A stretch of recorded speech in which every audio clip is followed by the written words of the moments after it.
ভাবুন তো, একটা এমন ছেলে যে মুম্বাইয়ের বস্তিতে বড় হয়েছে, যার কাজ ছিল শুধু চা পৌঁছে দেওয়া, আর যে স্কুলের প্রশ্নের ঠিকঠাক উত্তরও কখনো দিতে পারত না। সেই ছেলেই যখন কৌন বনেগা ক্রোড়পতির মঞ্চে দাঁড়িয়ে থাকে আর কোটিপতি হওয়া থেকে মাত্র একটা প্রশ্ন দূরে থাকে, তখন সবার মাথায় শুধু একটাই প্রশ্ন ঘোরে, এই ছেলেটা কি চিটিং করছে নাকি ভাগ্যই তার পাশে দাঁড়িয়েছে। ছবির নাম স্লামডগ মিলেনিয়ার। ভিডিও শুরু করার আগে আপনাদের কাছে একটা ছোট্ট অনুরোধ, আপনারা যদি এই চ্যানেলে নতুন হয়ে থাকেন তাহলে অনুগ্রহ করে চ্যানেলটা সাবস্ক্রাইব করে নিন। তবে চলুন শুরু করা যাক, কিন্তু তার আগে নমস্কার বন্ধুরা, আমি স্যাম আর আপনারা দেখছেন নো দি স্টোরি। ছবি শুরু হয় 18 বছরের একটা ছেলেকে দিয়ে, যার নাম জামাল মালিক। জামাল মুম্বাইয়ের এক কল সেন্টারে চা পৌঁছে দেওয়ার কাজ করে, কিন্তু আজ তার জীবনের সবচেয়ে বড় দিন। আজ জামাল দাঁড়িয়ে আছে এক রিয়ালিটি শো কৌন বনেগা ক্রোড়পতির মঞ্চে। এটা সেই শো যেখানে একটা সঠিক উত্তর আপনাকে লাখপতি থেকে কোটিপতি বানিয়ে দিতে পারে, আর একটা ভুল সবকিছু কেড়ে নিতে পারে। এতক্ষণে জামাল টানা 8টা কঠিন প্রশ্নের সঠিক উত্তর দিয়ে জিতে নিয়েছে 10 লক্ষ টাকা। কিন্তু সমস্যা একটাই, জামাল না বেশি পড়াশোনা জানে, না সে কোনো জিনিয়াস কেউ। তাহলে কিভাবে একটা বস্তিতে বড় হওয়া ছেলে এত কঠিন প্রশ্নের উত্তর জানে? এই নিয়েই শোয়ের প্রডিউসারের মনে সন্দেহ জাগে। তার মনে হয় জামাল নিশ্চয়ই চিটিং করছে। শেষ প্রশ্নের ঠিক আগেই জামালকে সোজা পুলিশ স্টেশনে নিয়ে যাওয়া হয়, আর এখান থেকেই ছবির আসল গল্প শুরু হয়। পুলিশ স্টেশনে জামালকে জেরা করা হয়, তাকে প্রশ্ন করা হয়, সত্যি বল, কিভাবে চিটিং করছিস? মাইক্রোচিপ লাগানো আছে নাকি দর্শকদের মধ্যে কেউ তোকে সাহায্য করছে? জামাল শুধু একটাই কথা বলে, আমি কোনো চিটিং করিনি, আমার জীবনের অভিজ্ঞতা থেকেই আমি সব উত্তর জানি। পুলিশ তার কথা মানতে চায় না, এমনকি তাকে ইলেকট্রিক শক পর্যন্ত দেওয়া হয়, বাইরে কেউ যাতে কিছু বুঝতে না পারে, তাই নীরবে এই নির্যাতন চলে। তবু জামাল নিজের কথায় অনড় থাকে। ইন্সপেক্টরের যখন মনে হয় ছেলেটা সত্যি বলছে, তখন সে শোয়ের এপিসোডগুলো দেখতে শুরু করে, আর প্রত্যেকটা প্রশ্নের সঙ্গে সঙ্গে জামাল তার জীবনের একটা করে অধ্যায় মেলে ধরে। শোয়ের মঞ্চে চা হাতে নিয়ে হোস্ট প্রেম কুমার জামালকে স্বাগত জানায়। সে দর্শকদের জানায়, আজ এখানে দাঁড়িয়ে আছে এক সাধারণ ছেলে যে কোটিপতি হওয়ার স্বপ্ন নিয়ে এসেছে। খেলা শুরু হওয়ার আগে জামালকে নিয়মগুলো বোঝানো হয়। প্রথম প্রশ্নটা আসে একটা পুরনো ছবি জঞ্জির থেকে। প্রশ্ন, ছবির নায়ক কে ছিলেন? 4টে অপশন দেওয়া হয়। এই প্রশ্নের উত্তর জামাল এক মুহূর্ত না ভেবে বলে দেয়, অমিতাভ বচ্চন। এই উত্তরের পেছনে লুকিয়ে আছে তার শৈশবের একটা স্মৃতি। জামাল আর তার ভাই সালিম মুম্বাইয়ের বস্তিতে থাকত। প্রতিদিন পুলিশের মার, খিদে আর কঠোর পরিশ্রম, এটাই ছিল তাদের রোজকার জীবন। জামাল ছিল শান্ত স্বভাবের, আর সালিম ছিল চালাক আর বুদ্ধিমান। জামাল ছোটবেলা থেকেই অমিতাভ বচ্চনের ভক্ত ছিল। একদিন অমিতাভ তাদের এলাকায় শুটিং করতে আসেন। সেই সময় জামাল ছিল একটা পাবলিক টয়লেটে, তবুও কোনো রকমে ভিড় ঠেলে অমিতাভের কাছে পৌঁছে গিয়ে তার অটোগ্রাফ নিয়ে নেয়। পরে সালিম সেই অটোগ্রাফ চুপি চুপি বিক্রি করে দেয়। কিন্তু জামালের কাছে অমিতাভ শুধু একজন অভিনেতা ছিলেন না, তিনি ছিলেন একটা আবেগ, একটা স্মৃতি। এই কারণেই প্রথম প্রশ্নটা জামালের জন্য এত সহজ ছিল, আর এভাবেই জামাল জিতে নেয় তার প্রথম 1000 টাকা। পরের প্রশ্ন আসে, ভারতের জাতীয় প্রতীকের নিচে কি লেখা থাকে? এই প্রশ্ন শুনে জামাল একটু ঘাবড়ে যায়, আর আস্ক দি অডিয়েন্স লাইফলাইন ব্যবহার করে। হোস্ট মজা করে বলে, এই প্রশ্ন তো ছোট বাচ্চারাও বলে দিতে পারে। দর্শকরা সঠিক উত্তর দেয়, সত্যমেব জয়তে, আর জামাল জিতে নেয় 4000 টাকা। তৃতীয় প্রশ্নটা আসে 16,000 টাকার জন্য। ভগবান রামের ডান হাতে কি থাকে? এই প্রশ্নের উত্তরও জড়িয়ে আছে জামালের জীবনের এক ভয়ঙ্কর স্মৃতির সঙ্গে।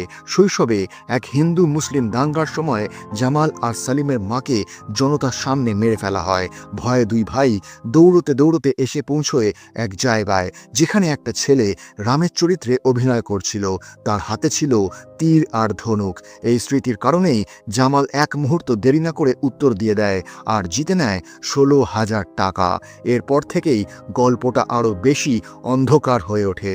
দাঙ্গার পর জামাল আর সালিমের জীবনে যুক্ত হয় এক মেয়ে, লতিকা। সালিম তাকে সঙ্গে রাখতে চায় না, কিন্তু জামাল জেদ ধরে। তিনজনই রাস্তায় থাকতে শুরু করে।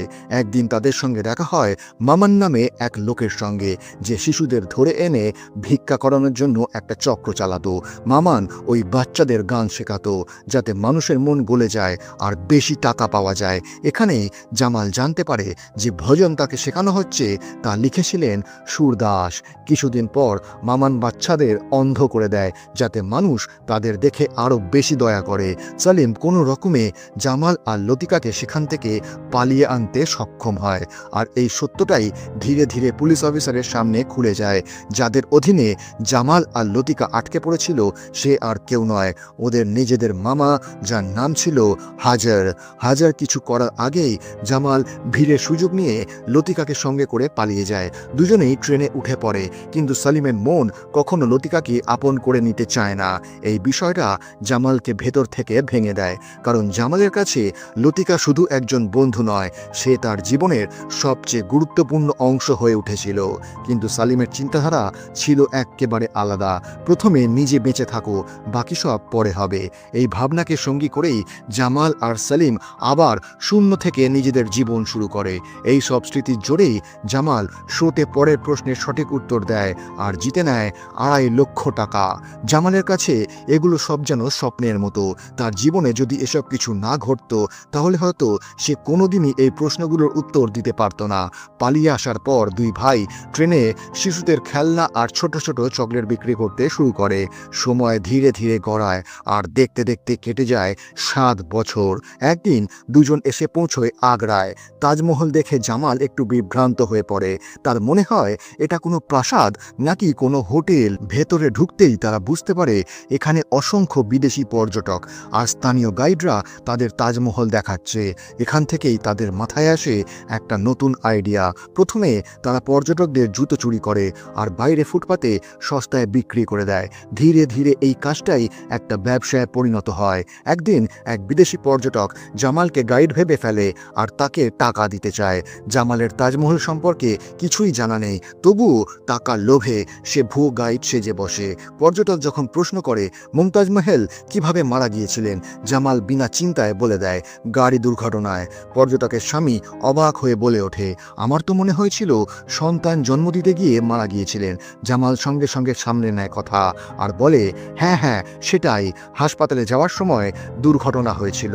জামাল পর্যটকদের ধোবিঘাটের মতো জায়গায় ঘোরাতে থাকে আর সেই ফাঁকে সালিম তার দলের সঙ্গে গাড়িগুলোর সব জিনিসপত্র সাফ করে দেয়। পরে যখন পর্যটকরা সত্যিটা বুঝতে পারে তারা জামালকে মারধর করতে শুরু করে, কিন্তু এক আমেরিকান পর্যটক তাকে বাঁচায় আর যাওয়ার সময় $100 একটা নোট দিয়ে যায়। জামালের মাথায় তখন একটাই কথা ঘুরছিল, এভাবেই যদি ডলার আসতে থাকে তাহলে জীবনটাই বদলে যেতে পারে। তবুও এত সাফল্যের মাঝেও জামাল লতিকাকে ভুলতে পারে না। সে শুধু একটাই কথা জানতে চায়, লতিকা এখন কোথায়। এই খোঁজেই জামাল আবার সেই এলাকায় ফিরে যায়। সেখানে তার দেখা হয় এক অন্ধ ছেলের সঙ্গে যার নাম অরবিন্দ। এই সেই বাচ্চা যাকে একসময় মামান অন্ধ করে দিয়েছিল। জামাল তাকে $100 নোটটা দেয়। অরবিন্দ শুধু ছুঁয়েই নোটটা চিনে ফেলে আর বলে এটা ডলার, আর এতে বেঞ্জামিন ফ্র্যাঙ্কলিনের ছবি থাকে। এই ডলার থেকেই জামাল পায় শোয়ের আর একটা উত্তরের সূত্র। প্রশ্ন আসে, আমেরিকার $100 নোটে কার ছবি থাকে? জামাল এক মুহূর্ত না ভেবে বলে বেঞ্জামিন ফ্র্যাঙ্কলিন আর জিতে নেয় 10 লক্ষ টাকা। এবার জামাল আবার বেরিয়ে পড়ে লতিকার খোঁজে। সে সালিমকে সঙ্গে নিয়ে পৌঁছয় এক জায়গায় যেখানে সামনে আসে এক ভয়ঙ্কর সত্য। ওই জায়গাটা ছিল একটা বেশ্যালয়। সেখানেই জোর করে আটকে রাখা হয়েছিল লতিকাকে। যখন জামাল আর সালিম লতিকার সামনে আসে, খুশিতে লতিকা কেঁদে ফেলে। কিন্তু ঠিক সেই সময় সেখানে হাজির হয় হাজার। সে বলে, আমি জানতাম তোমাদের দুজনের সঙ্গে আবার দেখা হবে। সে জামালকে হুমকি দেয় আর বলে যে লতিকা তার কাছে কতটা দামি। তারপর নিজের লোকজনকে আদেশ দেয় জামাল আর সালিমকে মেরে ফেলতে। ঠিক তখনই সালিম কোমর থেকে বন্দুক বের করে আর হাজার দিকে তাক করে। সে হাজারকে হাঁটু গেড়ে বসতে বলে আর তার সব টাকা নিয়ে নেয়। তারপর হঠাৎ করেই হাজারকে গুলি করে মেরে ফেলে। এই ঘটনা থেকেই জামাল পায় পরের প্রশ্নের উত্তর, বন্দুক কে বানিয়েছিল? আর জামাল সঠিক উত্তর দেয়, স্যামুয়েল কোল্ট। এভাবেই সে আরও 2 লক্ষ টাকা জিতে নেয়। পরের ফ্ল্যাশব্যাকে দেখা যায় সালিম ধীরে ধীরে একজন গ্যাংস্টারে পরিণত হয় আর মামানের প্রতিদ্বন্দ্বী গ্যাংয়ের নেতা জাভেদের সঙ্গে হাত মেলায়। সালিমের জীবনপথ তখন তখন পুরোপুরি বদলে যায়। জামাল যখন এর বিরোধিতা করে সালিম রেগে যায় আর জামালের দিকে বন্দুক তাক করে। লতিকা কান্না ভেজা গলায় জামালকে বলে, আমাকে ভুলে যাও আর এখান থেকে চলে যাও। এই কথাগুলো শুনে জামাল সম্পূর্ণ ভেঙে পড়ে আর পেছনে একবারও না তাকিয়ে সেখান থেকে চলে যায়। সব কথা শোনার পর পুলিশ ইন্সপেক্টর জামালকে বলে, আমি এখনো বুঝতে পারছি না তুমি সত্যি বলছো নাকি ভাগ্যই তোমার সঙ্গে খেলা করছে। একটু থেমে ইন্সপেক্টর আবার বলে, একটা কথা আমার মাথায় ঢুকছে না, যদি তুমি চিটিং করতে তাহলে ওই খুনটার কথা তুমি কেন মনে রাখতে? হাজর যখন মারা যায় তখন তো তুমি নিজেই সেখানে উপস্থিত ছিলে, হয়তো তুমি সত্যি কথাই বলছো। এই মুহূর্তে ইন্সপেক্টরের দৃষ্টিভঙ্গি বদলে যায়। সে আরও মন দিয়ে জামালের গল্প শুনতে শুরু করে। এবার আমরা দেখি জামালের জীবনে অনেকগুলো বছর কেটে গেছে। এখন সে একটা কল সেন্টারে চা পৌঁছে দেওয়ার কাজ করে। রোজ চা দিতে দিতে সে কম্পিউটার, কল আর সিস্টেম সম্পর্কে অনেক কিছু শিখে ফেলেছে। একদিন একজন কল অপারেটর নিজের সিট ছেড়ে বাইরে গেলে জামাল সেখানে একা থেকে যায়। আর তখনই তার মাথায় আসে এক দারুণ আইডিয়া, লতিকাকে খুঁজে বের করার। জামাল কম্পিউটারে লতিকার নাম সার্চ করে। রেজাল্ট আসে 26,000-এরও বেশি নম্বর। তারপর সে সালিমের পুরো নাম লেখে। এবার আসে মাত্র 14টা এন্ট্রি। এখন জামাল একে একে ওই নম্বরগুলোতে ফোন করতে শুরু করে। দুবার ভুল নম্বর লাগে, তৃতীয়বার কল ধরে আর জামাল বুঝে যায় এটা সালিম। জামাল কল সেন্টারের এজেন্টের মতো কথা বলে, কিন্তু সালিমও তাকে চিনে ফেলে। সালিম জানায় সেদিন হাজরের লোকদের হাত থেকে বাঁচতে তাকে পালাতে হয়েছিল। ভাই, অনেক কথা আছে, আমার কাছে চলে আয়, সালিম বলে। জামাল রাগে ফেটে পড়ে। সে সালিমের কাছে গিয়ে প্রথমে তাকে মারধর করে, কিন্তু পরে সালিম ক্ষমা চায় আর ধীরে ধীরে দুই ভাই শান্ত হয়ে যায়।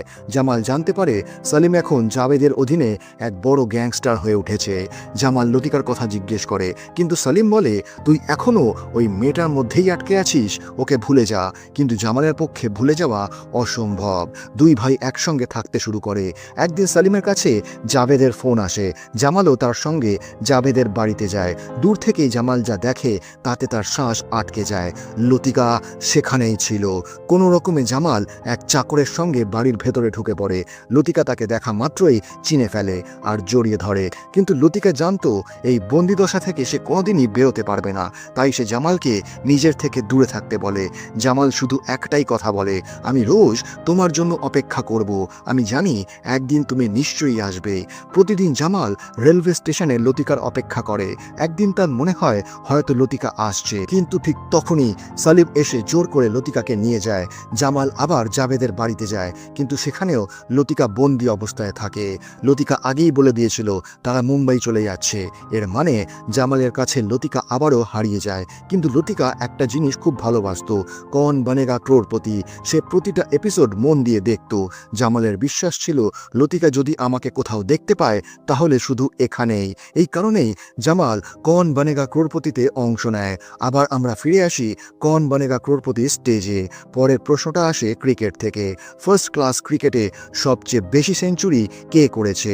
এই প্রশ্নের উত্তর জামাল জানতো না, তবুও সে হাল ছাড়ে না। ঠিক তখনই শোতে কমার্শিয়াল ব্রেক হয়। ব্রেকের সময় হোস্ট প্রেম কুমার জামালের কাছে এসে বলে, আমি নিজেও এই প্রশ্নের উত্তর জানি না। এই বলে সে জামালকে উৎসাহ দেয় এবং চলে যায়। ব্রেকের পর জামাল খেয়াল করে প্রেম কুমার গ্লাসের ওপর উত্তর লিখে রেখেছে। তখন জামাল বুঝে যায় প্রেম চায় যে সে জিতুক, কিন্তু শুরু থেকেই জামালের মনে হচ্ছিল প্রেমের ওপর ভরসা করা বিপজ্জনক। শো আবার শুরু হয়। জামাল ব্যবহার করে 50-50 লাইফলাইন। দুটো অপশন বাকি থাকে, রিকি পয়েন্টিং, জ্যাক হবস। প্রেম কুমার গ্লাসে লিখেছিল রিকি পয়েন্টিং। ইশারায় জামালকে বোঝানোর চেষ্টা করে সে, কিন্তু জামাল ইচ্ছে করে বেছে নেয় জ্যাক হবস।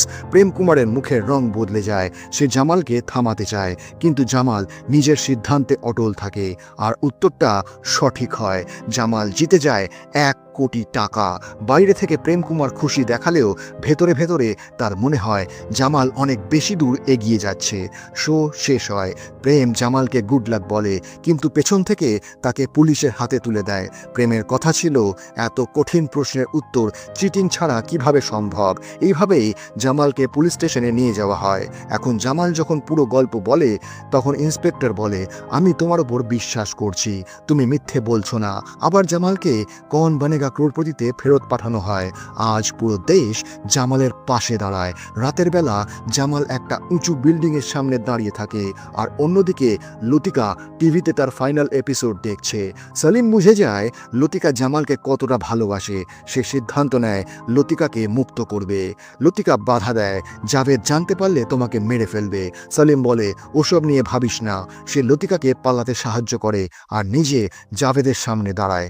এদিকে শুরু হয় ফাইনাল এপিসোড। প্রেম কুমার শেষবারের মতো জামালকে সতর্ক করে, চাও তো 1 কোটি টাকা নিয়ে বাড়ি চলে যেতে পারো, ভুল উত্তর দিলে সব হারাবে। কিন্তু জামাল বলে, হারানোর মতো আমার কাছে কিছুই নেই। শেষ প্রশ্নটা স্ক্রিনে আসে। আলেকজান্ডার ডুমাসের 3 মাস্কেটিয়ার্সে অথোস আর পোর্থোস ছাড়া তৃতীয় মাস্কেটিয়ার কে ছিল? অপশনগুলো হলো আরামাজ, গার্ডিয়ান রিশলে, ডি আর্টিনিয়ান ও ব্ল্যানশেট। প্রশ্নটা শুনেই জামালের চোখে জল এসে যায় আর হালকা একটা হাসি তার মুখে ফুটে ওঠে। হোস্ট জিজ্ঞেস করে, মনে হচ্ছে উত্তরটা জানা আছে? জামাল বলে, না, সত্যি বলতে আমি জানি না। সে হাসছিল কারণ তার নিজের স্কুলের কথা মনে পড়ে যায়, যেখানে শিক্ষক তাকে আর সালিমকে সবসময় অথোস আর পর্থোস বলে ডাকত, কিন্তু কখনোই তৃতীয় মাস্কেটিয়ারের নাম বলতো না। আজ জীবনের সবচেয়ে বড় প্রশ্নের সামনে দাঁড়িয়ে ঠিক সেই কথাটাই ভেবে সে হাসছিল। অল্প একটু আনন্দ, অল্প একটু কষ্ট আর অসংখ্য স্মৃতি। এখন জামালের কাছে বাকি থাকে মাত্র একটি লাইফলাইন, ফোন আ ফ্রেন্ড। সে চাইলে অন্য কাউকে ফোন করতে পারত, কিন্তু তার মাথার ভেতর ঘুরছিল শুধু একটাই নাম, সালিম। এক মুহূর্ত না ভেবে জামাল সালিমের নাম্বার ডায়াল করে। ফোন বাজে 1 বার, 2 বার, 3 বার, কিন্তু কেউ ফোন তোলে না। আসলে সেই সময় ফোনটা ছিল লতিকার কাছে। ভয়ের চোটে লতিকা ফোনটা গাড়ির ভেতরে ছুঁড়ে ফেলে দেয়। টিভিতে জামালকে দেখে হঠাৎ লতিকার মনে পড়ে যায় ফোন। সে জোরে দৌড়ে গাড়ির কাছে পৌঁছে ফোনটা তুলে নেয়। যেই না সে হ্যালো বলে, কৌন বানেগা ক্রোড়পতির মাইক্রোফোনে শোনা যায় লতিকার গলা। সেই আওয়াজ শুনেই জামালের মাথা যেন কাজ করা বন্ধ করে দেয়। সে বিশ্বাসই করতে পারে না ওটা সত্যি লতিকার কণ্ঠস্বর। সে জিজ্ঞেস করতে চায়, তুমি ঠিক আছো তো? সালিমের ফোন তোমার কাছে কিভাবে এলো? কিন্তু ঠিক তখনই হোস্ট প্রেম কুমার মাঝখানে ঢুকে পড়ে। জামাল, মাত্র 15 সেকেন্ড বাকি, তাড়াতাড়ি প্রশ্ন করো। জামাল প্রশ্নটা লতিকার সামনে পড়ে শোনায়, কিন্তু লতিকাও এই প্রশ্নের উত্তর জানে না। এর মানে এখন জামাল পুরোপুরি একা, কোনো সাহায্য নেই, শুধু ভাগ্য। অন্যদিকে সালিম তার জীবনের শেষ সিদ্ধান্ত নিয়ে ফেলেছে। সে একটি বাথরুমে বাথটাবের ভেতরে বসে থাকে। চারিদিকে শুধু টাকা আর টাকা। জাভেদ যেই জানতে পারে যে সালিম এখানে লুকিয়ে আছে, সে ভেতরে ঢোকার চেষ্টা করে, আর ঠিক সেই মুহূর্তে সালিম জাভেদকে গুলি করে দেয়। কিছুক্ষণ পর জাভেদের লোকেরা এসে পৌঁছয় আর সালিমকে গুলি করে মেরে ফেলে। সারা জীবন ভুল পথে চলার পর জীবনের শেষ মুহূর্তে সালিম একটাই সঠিক কাজ করে, লতিকাকে মুক্ত করে। আমরা আবার ফিরে আসি কৌন বানেগা ক্রোড়পতির মঞ্চে। জামাল চোখ বন্ধ করে একটা নাম বলে দেয়, অ্যারামেস। সে নিজের সবকিছু ভাগ্যের হাতে তুলে দেয়। ভাগ্যে লেখা থাকলে এই উত্তরটাই সঠিক হবে। প্রেম কুমারের মুখ একেবারে ফ্যাকাশে হয়ে যায়। কয়েক মুহূর্ত সে টান টান উত্তেজনা ধরে রাখে, তারপর বলে ওঠে, জামাল মালিক, আপনার উত্তর সম্পূর্ণ সঠিক, আর আপনি জিতে গেছেন 2 কোটি টাকা।